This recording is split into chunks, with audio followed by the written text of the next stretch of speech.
Qur'an-ı Kərimin Əl-İsra surəsində Pərverdigar Allah buyurur ki, La təcəl məəlləhi ilahən axər fətəqyudə məzmumən məhdula.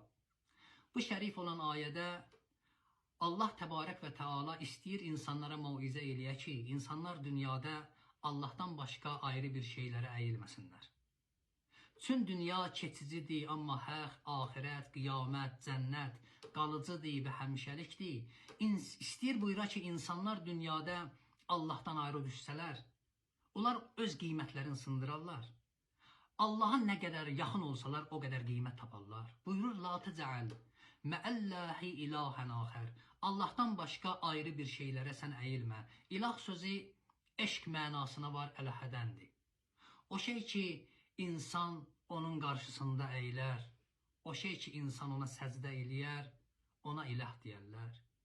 La ilahə illallah deyəndə nə deyirsən? Deyirsən ki, la ilah, heç bir şey yoxdur ki, mən onun qarşısında əyiləm, illallah, Allahdan başqa.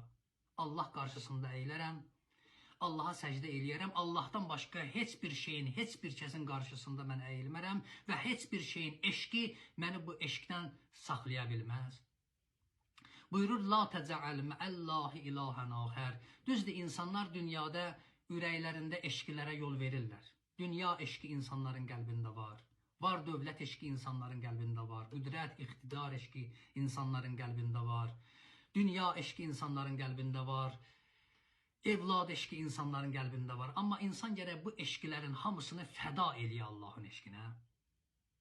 Çünki bu dünya eşqilərinin hamısı ruh bədəndən çıxana qədərdir. Keçicidir.